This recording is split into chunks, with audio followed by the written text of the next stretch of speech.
So kinders, julle weet mos hoe Satan mense gebruik om sy vuil werk te doen. Nee? Kan julle onthou in die tuin van Eden, het hy vir Eva uit haar verlei om die vrugte te eet, wat God gesê het hulle mag nie. Kan julle dit onthou? Nee? So, toe Jesus op aarde was, Satan wou nie gehad het, mense moet vir Jesus lief wees nie. Satan wil nie hê dat mense vir Jesus moet volg nie. Maar Satan, die duiwel ja, die Satan kan niks teen Jesus doen nie. Toe bedink die Satan 'n slim plan. Hy bedink toe 'n plan om vir Jesus dood te maak, want as Jesus dood is, kan hy mos die wêreld regeer op sy eie. Nee. Maar hierdie plan was baie skelm. Hierdie keer gaan hy een van Jesus se eie vriende gebruik. Sy eie vriende, om sy slinkse plan uit te voer. Nou kom ons kyk wat gebeur. Judas, jy weet mos dat mense Jesus wil vang om hom dood te maak? Jy weet ook dat jy nie regtig lief is vir Jesus soos die ander disippels nie, né? Doen my nou 'n groot guns. Dit sal jou beloon. Gaan sê nou vir die fariseërs en die skrifgeleerders hoe hulle Jesus kan vang. Ek weet mos waar Jesus gaan wees. Hy gaan mos gereeld na die tuin van Getsemane om daar te bid. Dis 'n baie goeie plan. Ek kan mos goed geld maak as ek sy vyande daarvan vertel. Niemand sal ooit tog vir my, Judas, een van Jesus se eie disippels, verdink nie. En Judas, jy's mos baie lief vir geld. En ek weet hulle sal jou goed beloon vir jou samewerking. Soek julle iemand? Ja, ons soek na Jesus. Weet jy waar Jesus is? Sê ons tog asseblief waar ons hom kan vind. Ja, ek weet waar Jesus is wat julle soek, maar wat sal julle my gee as ek julle help om hom te vang?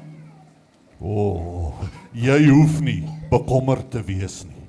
Ons sal jou goed betaal. Ons sal jou 30 silwer muntstukke gee. Sê ons net waar ons hom in die hande kan kry. Kom dan saam met my. Die een wie julle soek is in die tuin van Getsemane. Ons sal hom daar kry. Ek sal hom groet met 'n soen. So sal julle weet dat dit is die man na wie julle soek. Maats, kan julle glo? Hy is bereid om sy vriend te verraai vir geld. Ek dink nie Judas was 'n baie goeie vriend van Jesus gewees nie. Wat dink julle? Sal jy jou vriend verraai vir geld? Dalk. Marcus? Vriendskap is meer werd as geld. Jy's heeltemal reg, né? Heeltemal reg. Ek wonder of Judas dit gaan doen. Dalk gaan hy skuldig voel op die einde. Dalk gaan hy dit nie doen nie. Wat dink julle? Ons gaan nou sien wat gebeur. Ek weet julle weet, maar kom ons maak of ons nie weet nie, né? So Jesus het vir Johannes, Petrus en Jakobus saamgevat na die tuin van Getsemane om saam met hom daar te gaan bid. Jesus was ontsteld. Wat is dit as jy ontsteld is? Jesus was bang. Hy was benoud gewees. Hy wou graag met sy Vader in die hemel gaan praat.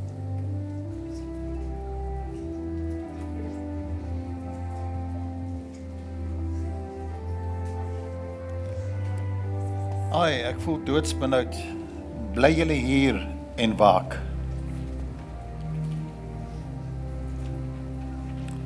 Abba Vader, alles is vir U moontlik. Neem die lydingsbeker vir my af weg, asseblief. Nogtans nie doen wat ek wil nie, maar wat U wil. Ons Here is baie hartseer. Ek wonder waarom. Hy het gesê dat ons saam met hom moet waak en bid. Ek probeer om dit te doen wat Jesus gesê het, maar die volk beval my. Kyk, Jakobus gaan ook in enige oomblik slaap. Sy oë val al half toe.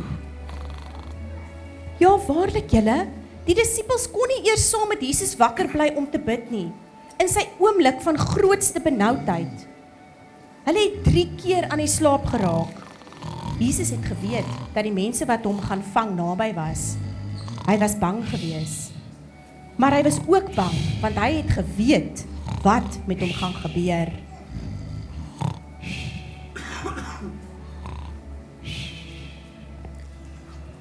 Slaap en rus julle nog. Dis nou genoeg. Die tyd het gekom. Die seun van die mens word oorgelewer in die hande van sondaars. Staan dan nou op. Kom ons loop. Kyk, die man wat my verraai is hier naby. Terwyl Jesus nog met sy disippels gepraat het, het Judas Iskariot daar aangekom. By hom was daar soldate. Hulle was gewapen met swaarde en stokke en lanterns. Hulle is deur die priesterhoofde en die skrifgeleerdes en die familiehoofde gestuur om vir Jesus te kom vang. Wees gegroet, Rabbi. Vriend, waarom is jy hier? Verraai jy die seun van die mens met 'n soen? Daar sy manne. Dis die man wat ons moet vang. Boei hom. Moenie laat hy wegkom nie. Boei daardie man. Kom hier so. Kom laat ek vir jou by jou sit. Het julle met stok en swaarde gekom om my te vang asof ek 'n dief is? Dag was ek besig in die tempel om mense te leer en julle het my nie gevange geneem nie. Maar as julle hier, neem my nou, maar asseblief laat my disippels in vrede gaan. Dit was vir die mense baie vreemd dat Jesus nie terugbeklei het nie, dat hy so kalm was. Die disippels het dit ook nie verstaan nie. Gaan hy dan nie veg nie? Petrus het dit nie verstaan nie. Hy wou sommer veg. Hy het vorentoe gestorm, sy swaard uitgepluk en Malgas se oor afgekap. Au, Eina, my hoor, Eina. So waar, jy het my hoor afgekap. Nee Petrus, sit jou swaard terug in sy plek. Ons gaan nie veg nie. Weet nie net dat as ek my vader vir hulp sou vra, hy dadelik 12 legioene engele vir my sou stuur om my te beskerm nie. Maar dit is nie God se wil nie.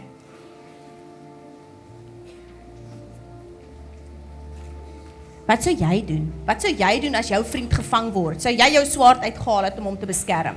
Sou jy soos Petrus wees? Of sou jy teruggestaan het en bietjie bang daar agter gewonder het wat gaan gebeur? Hæ? Sou jy hom met die swaard steek? Sure. Maar ons leer dat ons planne en God se planne is nie altyd dieselfde nie. Jesus het geweet wat gaan gebeur. Jesus het geweet dat God 'n plan het, selfs met die mense wat hom kom vang in die tuin van Getsemane. Dink julle Jesus was bang? Al was hy kalm. Dink julle hy was bang? Sou jy bang wees? Sou jy nie bang wees as al mense jou kom vang nie? En jou met boeie vasmaak nie? Nee. Sjoe, julle is baie meer braaf as wat ek is. Ek sou baie bang gewees het as mense met swaarde en stokke op my afstorm.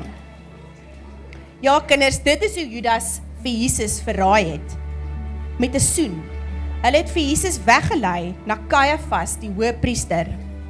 Daar was baie valse getuienis wat teen Jesus gebring is. Wie kan vir my sê wat is vals getuienis? Wat beteken dit? Nie julle slim manne nie. Kom ons kyk bietjie hierdie kant. Nee, nie jy nie. Jy's ook te slim. Wie hierso? Wat is vals getuienis? Wat beteken as jy vals is? Hey girls, yes, kyk aan. As jy jok, so hulle het jok stories vertel. Maar niemand kon iets teen Jesus vind nie. Wat is die klag teen hierdie man?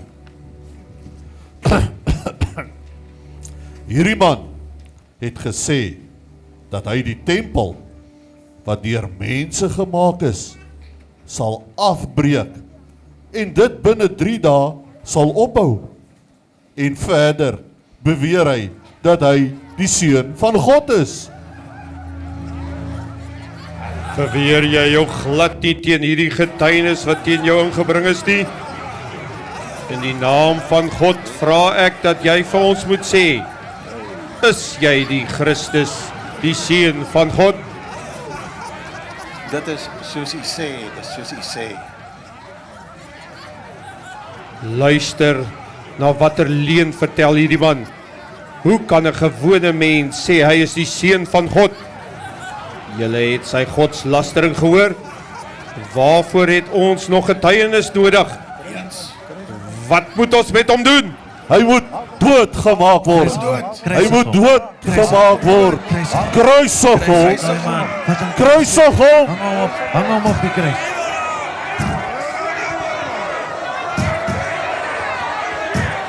Maar wat het hy dan gedoen? Jesus het dan niks gedoen nie. Hoekom wil hulle hom doodmaak? Wat gaan aan? Hy's onskuldig. Is jy ook onskuldig? Jesus was onskuldig gewees. Hulle neem toe vir amper soos 'n koning. En hy het die mag gehad om mense tot die dood te oordeel. So mense wat skuldig was, kon doodgemaak word vir hulle skuld.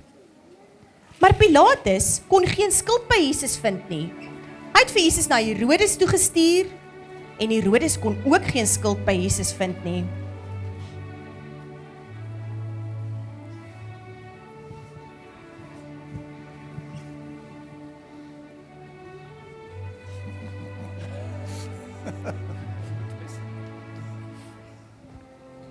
Pilatus het met Jesus gepraat. Hy het geweet, Jesus het niks verkeerd gedoen nie. Hy wou vir Jesus loslaat, maar die vyande van Jesus het geskree. Hang hom op. Kruisig hom. Hang hom aan die kruis. Kruisig hom. Kruisig hom. Waarom? Watter kwaad het hierdie man gedoen? As hy niks verkeerd gedoen het nie, dan sou ons hom nie na u toe gebring het nie. Hang hom aan 'n kruis op. Kruisig hom. Kruisig hom. Is jy die koning van die Jode? Dit is soos hy sê. Dit is soos hy sê. Julle en toe doen Pilatus 'n jammerlike ding. Jesus was onskuldig, maar hy staan op en voor al die mense was hy sy hande en hy sê, Ek is onskuldig aan die bloed van hierdie man. Dit is julle verantwoordelikheid. Doen met hom soos julle wil.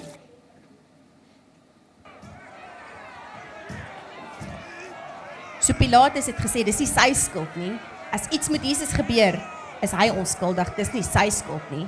Ouer kinders, julle ken mos die gesegde wat sê, jy was jou hande in onskuld. Nou dis waar dit vandaan kom. Jy was jou hande en sê, dis nie my skuld nie. So Pilatus het die mag gehad om Jesus vry te laat. Maar het hy? Wat het hy gedoen? Kom ons kyk. Jesus se vyande het Kruisig hom. Kruisig hom. Kruisig hom. Maak hom dood. Kruisig hom. Vat hom weg. Jesus se vyande het hom verder gemartel. Hulle het hom gespoeg. Hulle het hom geslaan. Hulle het sy klere uitgetrek. Jesus moes met sy gemartelde lyf die swaar kruis deur die strate van Jerusalem dra. Na 'n plek Golgotha, 'n koppie op 'n heuwel net buite die dorp Jerusalem.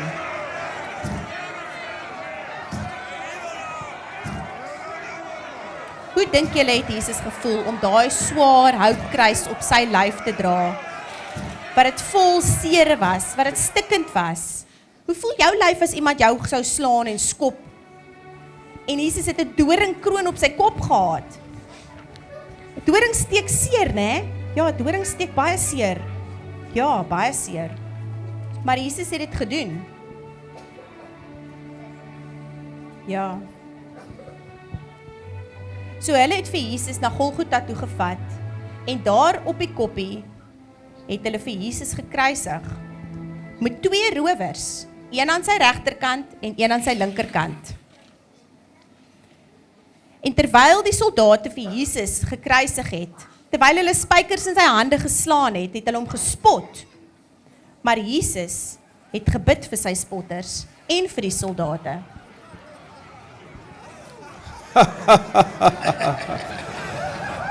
Ander kon hy red, maar homself kan hy nie red nie.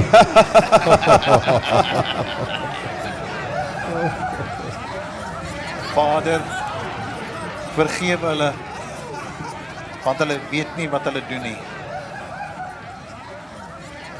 O my dierbare Here, hoe moet U tog nie ly nie?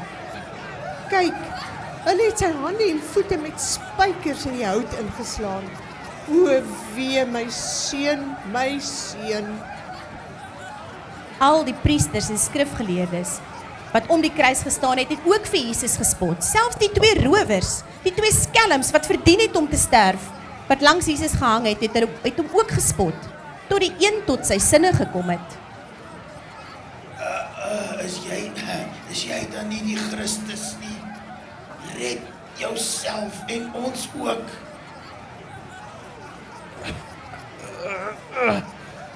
Is jy nie bang vir God nie? Ons ontvang tog ons verdiende straf vir ons dade. Jesus, dink aan my wanneer U in die koninkryk kom.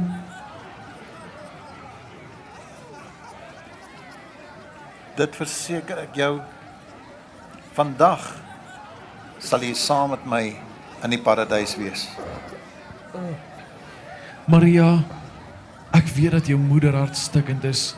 Moenie so huil nie. Ek en Maria Magdalena is hier by jou en ons sal jou troos. Johannes het van daardie dag af vir Maria, die moeder van Jesus, aangeneem as sy eie ma. Sy het by hom gaan bly en hy het vir haar gesorg. Jesus het vanaf 9 uur die oggend in die warm son aan die kruis gehang, tot 12 uur, wat dit skielik donker geword het.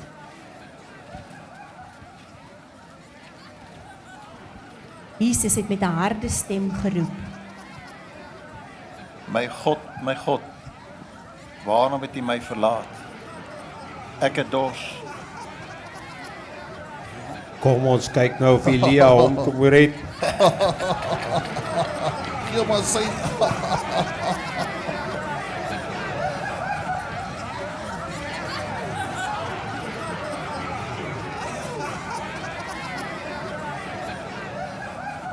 Dit is volbring.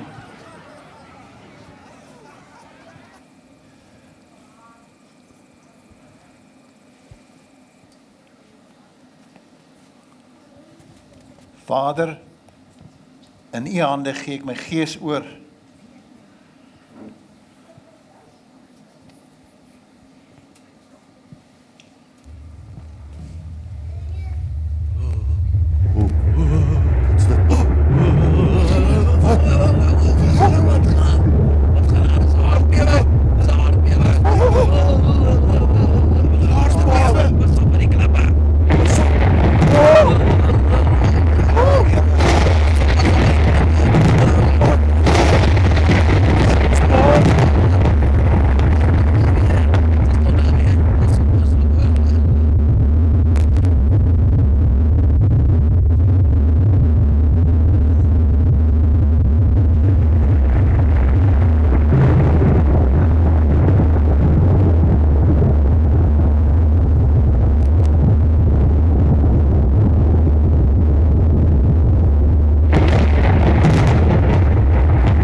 Toe Jesus gesterf het, was daar donkerte en aardbewings. En daar's klomp dinge wat gebeur het. Dit was 'n baie hartseer dag.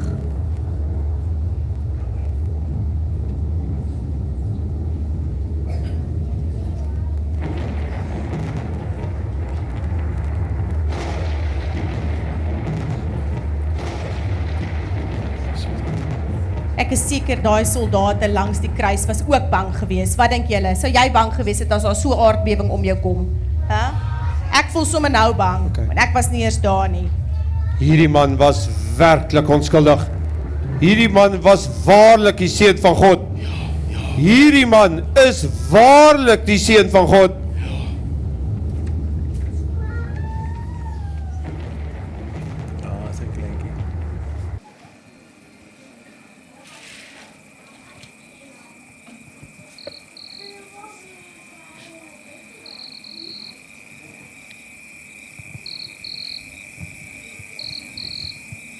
Daar was 'n man met die naam Josef. Hy was afkomstig van die dorpie Arimatea. Hy was 'n belangrike lid van die Joodse Raad. En hy was eintlik ook 'n disipel van Jesus, maar net in die geheim, want hy was bang vir die Jode gewees. Hy was baie braaf. Hy het na Pilatus toe gegaan en vir Pilatus gaan vra of hy die liggaam van Jesus kan kry om te begrawe. Gouverneur Pilatus, ek smeek u om my Jesus se liggaam te gee, sodat ons hom kan gaan begrawe. Wil jy vir my sê dat Jesus reeds dood is? Of is hier? Kom onmiddellik hier. Is dit so dat Jesus reeds gesterf het? Dit is so dat jy sê, gouverneur. Sy liggaam is reeds met 'n spies deurboor en water en bloed het uit sy wond, uit sy sy gestroom. Jy mag die liggaam van Jesus neem om te gaan begrawe.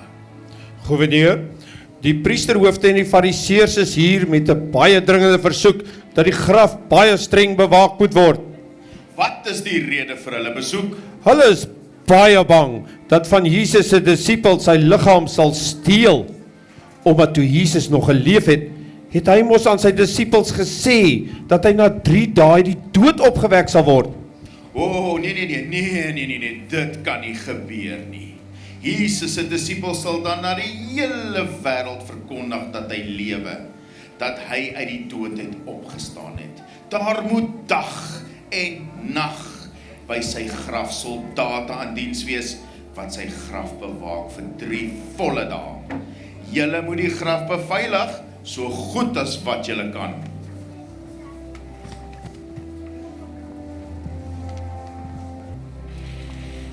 Maar het julle geweet dat Jesus vir sy disipels vertel het dat hy gaan doodgaan en na 3 dae opstaan? Het julle dit geweet? Jesus het 'n paar keer terwyl hy nog geleef het met sy disipels gepraat en vir hulle gesê dat hy gaan doodgaan en na 3 dae gaan hy nie opstaan uit die dood uit, nie wakker word nie, want dan het hy net geslaap, né? Jesus was regtig dood. Né?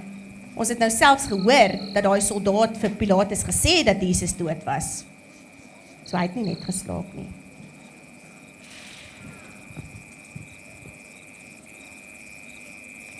Josef van Arimatea, dis 'n snaakse naam, né? Het julle dit al raak gelees in die Bybel? Het julle?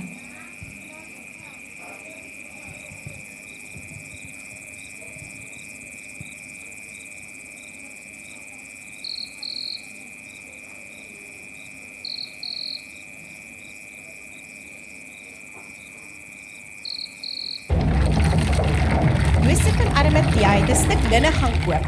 Hy het Jesus se liggaam van die kruis afgehaal, dit met olie gesmeer, dit in linne toegedraai en dit in 'n nuwe graf gaan neerlê.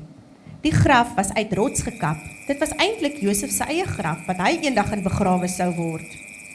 Terwyl Josef met Jesus se liggaam besig was, het Maria Magdalena en die ander vroue eenkant gesit en alles dopgehou. Nadat Josef klaar vir Jesus begrawe het 'n soldaat dadelik sy plek langs die graf ingeneem.